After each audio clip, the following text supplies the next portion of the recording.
Rares sont les fois où Françoise Hardy prend la parole depuis plusieurs années. Avec la maladie, l'artiste de 79 ans préfère briser les silences pour la bonne cause. Notamment en affirmant ses positions sur des faits politiques comme l'euthanasie et, plus récente, la question de la réforme des retraites. Contrairement aux nombreux artistes à avoir signé la tribune demandant son retrait immédiat, Françoise Hardy n'est pas opposée au nouveau fonctionnement proposé par Emmanuel Macron. Elle est même l'une des rares à aller dans son sens.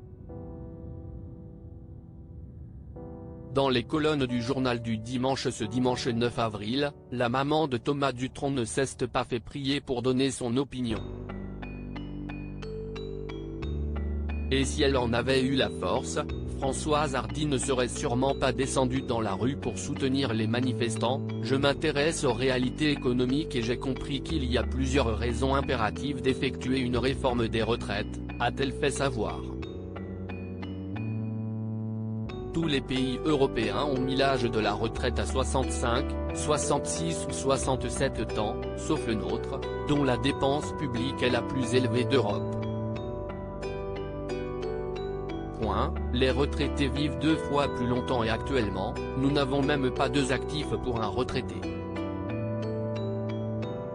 Elle n'est d'ailleurs pas tendre avec les manifestants qui mettent la rue sens dessus-dessous lors des journées de mobilisation qui, d'après elle, rendent les choses encore pires. Les grèves répétées aggravent un peu plus la situation économique avec les problèmes de transport qu'elles provoquent et qui empêchent beaucoup de gens de se rendre normalement à leur travail et même certains d'entre eux de travailler, mais aussi la transformation de Paris et du pays en repoussoir touristique, sans parler de toutes les violences et les nombreuses dégradations.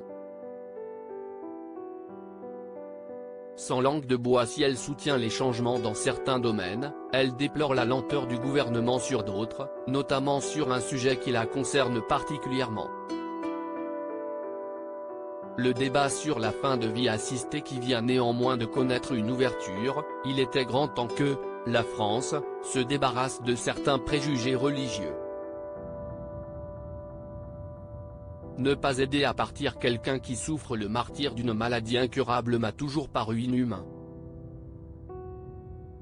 Françoise Hardy n'a jamais caché sa volonté de partir quand elle en aurait plutôt que de dépérir à cause de la maladie dont elle souffre depuis des années. Tout le monde, moi la première, espère mourir sans trop de souffrance physique, mais si est rare et celle de la séparation d'avec ceux qu'on aime est aussi insupportable qu'inéluctable. Malgré tout, son choix est fait.